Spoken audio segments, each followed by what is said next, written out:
Hello and welcome to another podcast. Now, in this one, I'm going to talk about mindset, and I'm sorry if I'm a bit echoey, but it's where I am on this particular recording.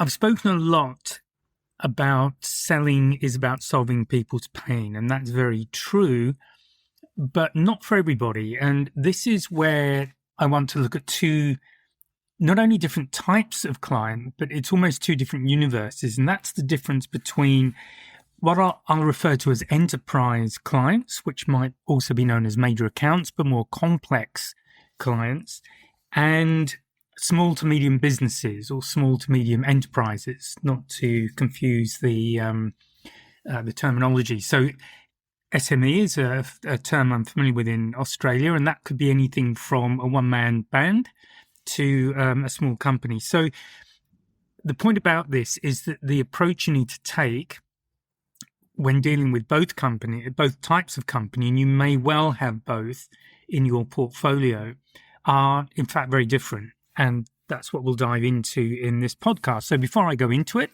please remember to like and subscribe, and we'll get stuck in. So let's look at how the accounts look when you're approaching them. So starting with major accounts, enterprises, typically you're looking at relatively long sales cycles. So they might be from anything from 6 months to maybe 2 years or even more. If you're dealing with government, it could well be that kind of time. The next thing is you've got a much more complex organizational structure, which means that there are likely to be several people in different roles that you need to be across and meet with and make sure that what you're proposing meets their requirements, and they may have differing requirements. You're likely to have more than one decision maker, so there may well be different layers. So again, you need to understand who is responsible for what and how you present, how you negotiate, how you deal with each of these people. This sounds like hard work, but on the upside, you could well be talking about really significant deals that might run for several years. So these could be the kind of orders, the kind of transactions that repeat over a number of years. So they give you a very steady income, very steady revenue flow. And those, of course, are great once you've got them, but it can be an awful lot of work to get them in the first place. They're likely to be high scrutiny. And there may well be things like legal reviews, security assessments, that kind of thing. So essentially with enterprise, the rewards are definitely there, but you need to be prepared for things to take a while to turn into revenue that will feed your business.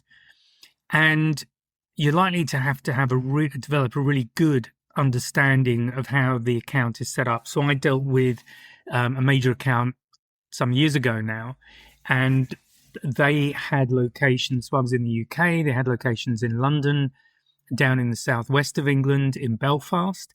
And I would visit all of those areas. And one of the very first things I did was start to work out an organizational map, not only of who would be my end users. It was an engineering company, and I was selling equipment to test, production test. So I needed to know who my end users were, but also work back to understand who the influencers were, who handled the finance, when budgets were available, that kind of thing. And it took me a few months just to get that map together. And of course, the important thing is while you're doing that, it may well be that you've got no revenue coming in at all. So this is one of the things you need to really be across. The other universe, if you like, the SME, the small to medium enterprise, the small to medium business, is pretty much the opposite. So you may well be talking very fast turnaround. You might measure it in days, weeks. I've even done it in hours. You are likely to have maybe a single decision maker, maybe two, but the decision-making process is very limited. So you can get a decision very quickly. Budget might be limited, but they might be flexible. And this is something I picked up very early in my sales career. So I was selling technical equipment, but it got pointed out to me that my competition may well be other competitors who are selling similar goods, but it could also be that company needed a new van or a new delivery vehicle or some new office furniture. So the point is these companies are running generally on much lower budgets, and the competition for money is not just the obvious competition, but it can be other things that the organization needs in order to work on a day-to-day basis. So you really need to understand that side of it and have that as part of your mental approach when you're dealing with these companies. One of the advantages, one of the things I like is that if you get into product demonstrations, that kind of thing, you can close a deal very quickly with that. You're not likely to make so much money per sale, but you are likely to be selling in a much higher volume. So whereas with the large accounts, once you've got revenue coming in, it's really good. The smaller accounts may well be what you need to have available as you're starting to build up your presence in larger accounts so that you have money coming in. Now, something I talk about a lot is pain. And just sticking with small to medium businesses, small to medium enterprises, quite often what you are trying to do is solve a pain problem, instant pain relief. That's what we're doing. We're understanding what the pain points are, and we may well go through that process of even increasing the pain. So that we would do that to make the point that if they don't do anything right now, that pain will get much worse. Whereas if they take an action now, there might be an initial pain, probably financial. It's like tearing off a sticking plaster. There's that initial pain, but then it's gone. And then you're into that area where you're no longer having to deal with the pain that's taken them to this point where they're talking to you. So the kind of questions that you need to be asking, or they will ask, is, will this save me time or money next month? This is the kind of timescale they're looking at. They're looking at pretty immediate returns. Now, they might not get the whole return on investment straight away, but they want to see that investment being returned as soon as possible. So these are the kind of things to think of when you're working with smaller companies. When you go to enterprise, so these much larger businesses, so again, to be clear on what we're looking at, these could be Fortune 500, they might be government, they might be major hospitals, for example, or health systems, universities, global manufacturers, but these much larger accounts. Quite often, the decision-making process is likely to be tied into strategic initiatives. So, in other words, where they're taking the business in their 3 to 5 year plan, for example. They might be realigning themselves in the market. It could be something to do with how their IT systems are working, their security, do they need to be compliant with something? But there are these kind of questions, and all of them come back to your solution needs to be ticking boxes that tie in with that roadmap that they're working on. So this is not the same kind of strategy that you would use with a small business where you're basically solving the problem that's creating pain. Here, with enterprise, you're likely to be much more strategic. So the decisions might be based on alignment with how that company is moving. It might be aligned with risk reduction. There may well be financial aspects, so they want to reduce costs in one area, but you need to understand the bigger picture and exactly where your solution fits in that bigger picture. Whereas with the smaller business, your solution, your solution might be the solution, and that's that. It's very simple. So the kind of thing to talk about is with smaller businesses, you're solving headaches, you're solving problems. With larger businesses, you're fulfilling a strategy. You're enabling them to implement a strategy that they have made a decision to go with. So the next thing to look at is the decision-making complexity. So who's involved? So we're sort of with the larger businesses right now, so let's stay there. How many stakeholders, how many people have an interest or a stake in your proposal and the impact that will have on their wider business? You could be talking anything from, let's say, 3 people to a dozen. It might be more, but you need to understand who the key people are and also how you get to them. Because with all selling, you need to be, let's call it pitching, or at least having a discussion with each stakeholder and talking about what their concerns are. How do you help them to do their job effectively? And different stakeholders may well have different requirements that they need to meet in order to do their job. And this is why you will have multiple stakeholders. They are likely to have different responsibilities. So some might be fiscal, some might be to do with production, some might be more customer orientated, but there are likely to be various interests, and you need to make sure that for each person, you talk to them about what concerns them. What you're going to find when you start meeting stakeholders is you're going to have different roles. And in the in consultative selling course, I dive into these in a lot more detail, but just to give you an idea, you may well have a champion or a coach, somebody who can help you to sort of navigate the issues within that company, who's doing what to whom, that kind of thing. You might have people who actually want to block, that might be real blockers. They may not add much, but they can definitely stop your proposal going through. So you need to understand who they are and make sure you get them on side. You'll definitely have influencers. They may not make a decision, but they will influence the decision maker. You're likely to have procurement. So you may well need to make sure the rules of how things are acquired are met. And you may need to demonstrate some flexibility there to meet their requirements from a fiscal standpoint. There might be legal issues, there might be IT issues. So you've got all of these different areas that you need to sit across. So this is why these sales can take a while. There may also be some internal politics, and this is where having a coach, someone who can give you the inside information on a particular business, that these people become really valuable, because some people will block simply because it's somebody else's idea. You get into this kind of nonsense, but unfortunately, this is how it'll work. So enterprise can be very complicated, and you really need to understand how everybody interacts with everybody else. The breath of fresh air is when you get back to smaller businesses. Often you've got one stakeholder, and they may well be the end user, the influencer, the economic decision maker. They might well be doing everything. So what you're going to do with them is most definitely ticking the objective boxes, as in meeting budget, hitting whatever targets they have. But their decisions will also have an element of emotion to them, and they may well be based on their intuition.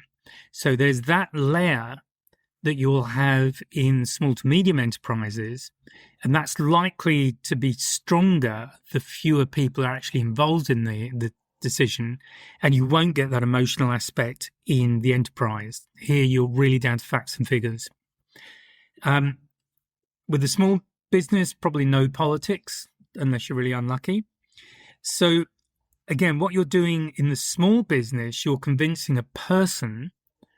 So this is where I talk a lot in the sales, in the person-to-person selling environment, the face-to-face selling. You're dealing with a person, so there's an emotional aspect. You're reading them. These aspects of the sale are much more important. In the enterprise situation, you're working within a system. So you have to align with the system and make sure that you tick all of the boxes and you play the game as it's determined by that system. Okay, so what are the kind of sales tactics that you need to use? So we'll go back to small to medium enterprises. What do you want to do? Short, punchy demos. You need to keep it to the point, but really have those conversations with the person you're demonstrating to make sure you understand what they're looking for, and that's where you focus. Be very clear on the return on investment. Keep it really short. That could be, it might be as little as 1 or 2 sentences, but it needs to be a very short conversation just to understand, so that they can understand and appreciate how your offer is going to really help them. And remember, you're selling them the transformation in this case. Your pricing needs to be really clear, and I recommend having an option, and I go into this in more detail in the course, but it's best to have a choice of 2 prices. Your onboarding style can be very fast. So this is where you will try to get them to make a decision quickly, where you're building up the pain of taking no action.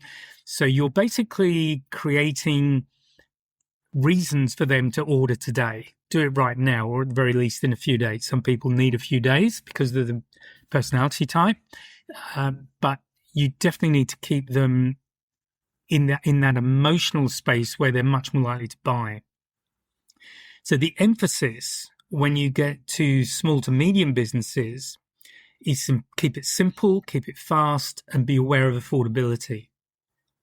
When you go to larger businesses, so the enterprise environment, you're probably going to have some sort of discovery conversation, and there may be more than one. So you're building up, in one sense, it's trust, but it's trust from the perspective of objective items they can tick off. So it's basically a checklist.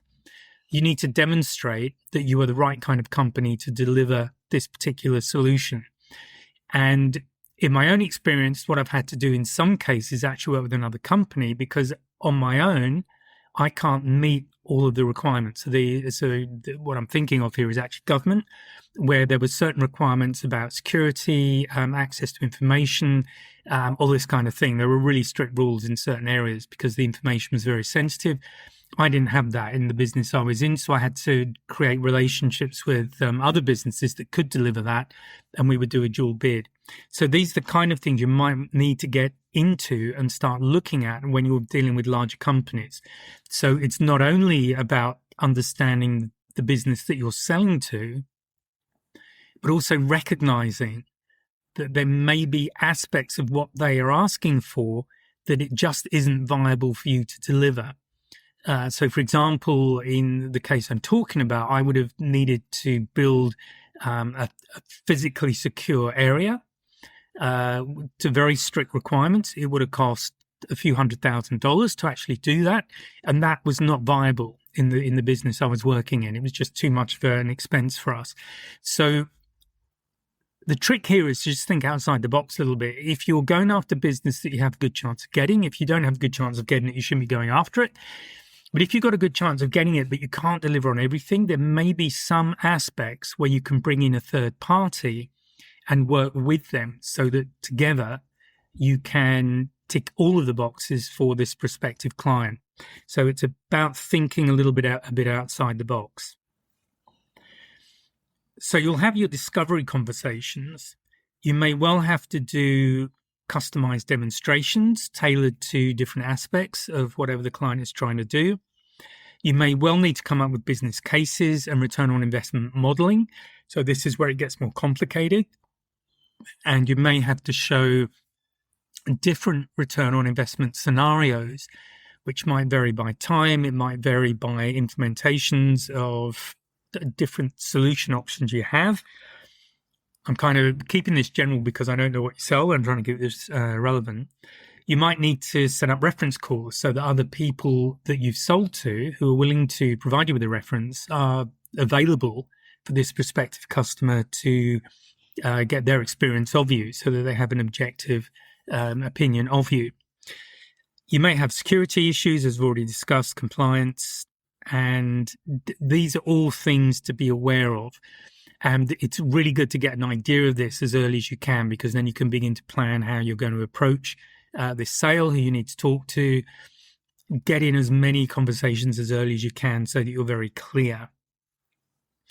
So the reason for looking at these two things is that when you're looking at a small business, you don't want to approach that business in the way that you would a large business, an enterprise business. It just overcomplicates. It makes things much more complicated than they need to be, and you'll probably turn the buyer off.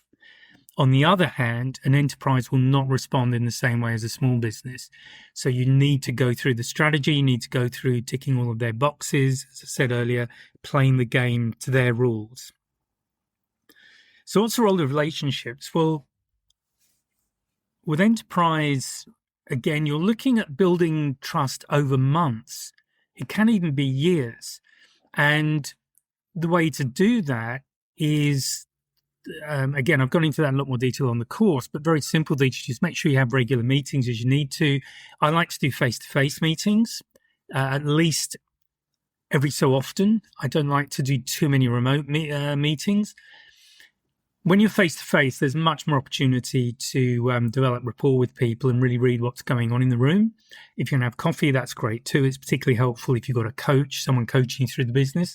And my experience is to try and get people outside of their office, if you can, to a local coffee shop, because often people will be more open with you if their colleagues aren't around. Whereas if you're speaking to them in their office, and let's say it's one of these open plan offices, if you're having the meeting with them at their desk so their colleagues can overhear what's going on, and I've certainly had to do quite a lot of those, they're likely to be a lot more guarded in what they say to you. Whereas if you can get them outside and a cup of coffee somewhere, they're likely to be a lot more open. And this is really useful to you. You clearly want to have them as open with you as possible. The more people you can get on side, the better. If you can get people who will recommend your solution internally, that's really helpful, as long as you're not into one of these personality things where one person will block simply because another person wants to go that way. And unfortunately, this does happen. It's very childish, but there you go.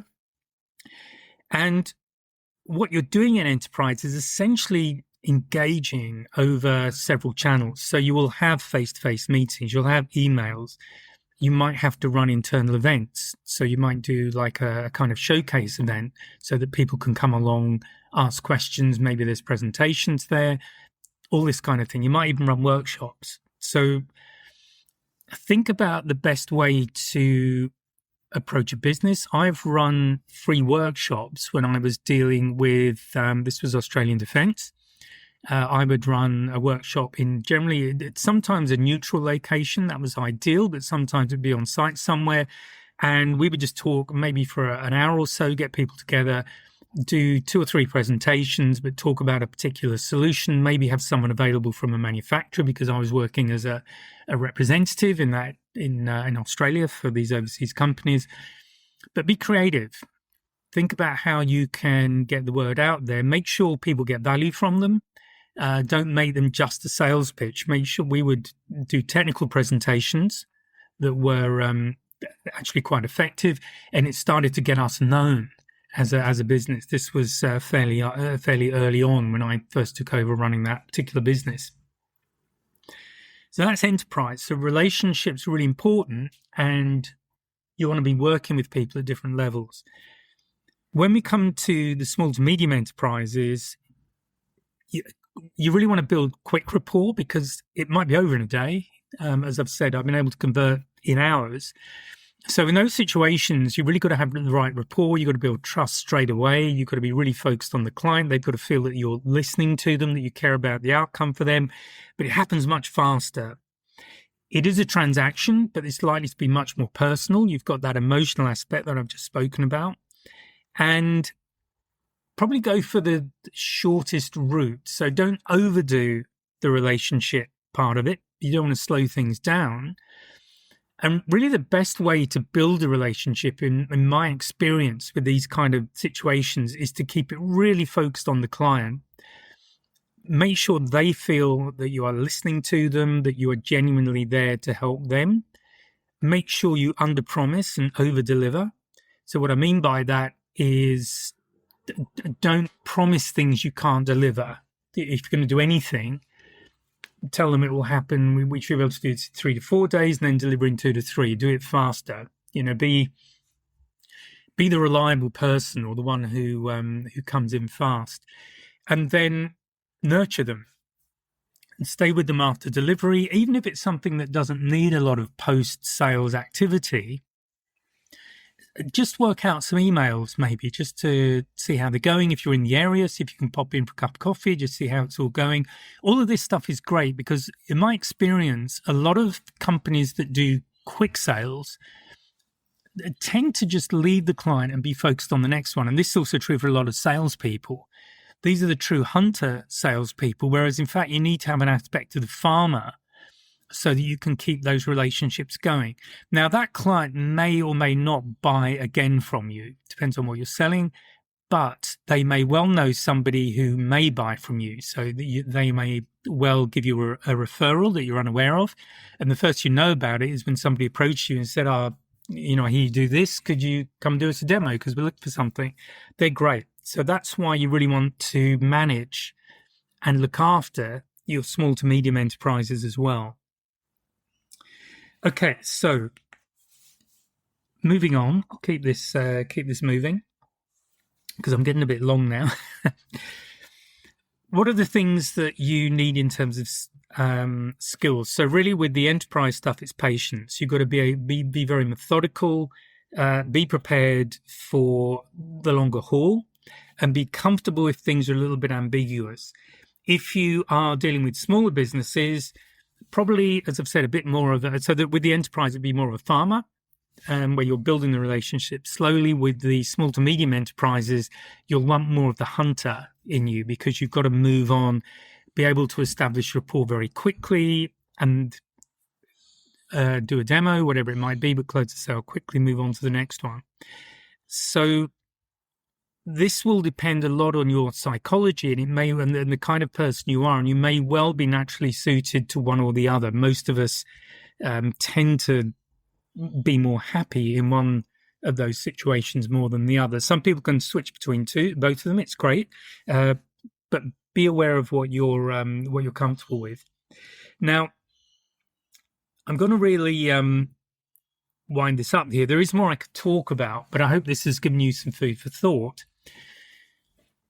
The reason I wanted to do this podcast is I focused a lot on probably the smaller business. So how you sell face-to-face with someone, where you're picking up emotion. You are building that emotional need. You're there to solve a problem. It's a pain point. I probably spent a lot less time with you if you are someone who has to deal with enterprise. And there's a couple of things, really. One is to just be clear that the approach to the two types of business are quite different because so each business needs a particular approach from the salesperson in order for them to be really effective with that type of business. The second thing is that you may well be uncomfortable in a certain type of sales. So that's okay. Most people are, but be clear about what kind of relationship. Are you somebody who likes to build relationships over time with a smaller number of clients, but the sort of clients where you keep getting repeat orders from them? Or maybe you are more suited to something that's longer term, where the important thing is stability. A lot of these companies, the bigger ones, want stability with the salesperson they're dealing with, and particularly certain personality types definitely want that. Other businesses where you're looking at a lot of smaller companies, they can live with different salespeople dealing with them. It's not so much of a problem, but you definitely need to be conscious of that. So just to summarize, I guess, the two areas require a different style of selling. How you would go about selling is quite different. And this means that your expectations need to be realistic when you are dealing with each type of client. So if you are in the small to medium enterprise area, it means in terms of numbers, and this is much more of a numbers game, and you really need to be on top of your metrics, so your call rates, your conversion rates, all that kind of thing. In that sort of environment, those numbers are absolutely vital because you won't know what you're doing. You won't be able to forecast accurately. You really need to have those numbers down to know if you're going to hit target, if you even have a viable business. So the small to medium enterprise area is much more about hitting the numbers. With the major accounts, with the enterprise sales, this is understanding how competitive you are and being really objective early on about your chances, because you are going to be investing a lot of time and money. It might be most of your time and money goes into developing these accounts. So you need to have a very good chance of making a sale. And I would say that's probably the most important qualification question you can ask yourself about going after these sales, because they are definitely long-term and they will take up a lot of time. Okay, I'm going to wind it up there. I hope you found that useful. Please remember to like and subscribe if you feel I've earned a like and subscribe, and I'll speak to you in the next podcast. So bye for now. If you found this podcast useful and hopefully it's got you thinking, please sign up to my mailing list. There's a link in the description where you can just sign up, and I'll keep you informed of what's going on. There's also a link to a free 1-hour webinar. It's an on-demand webinar, and I'll take you through 3 things you can do right now to improve your sales confidence, and that includes handling objections and closing the sale. So please check out the links and please join the mailing list, and I'll speak to you next time.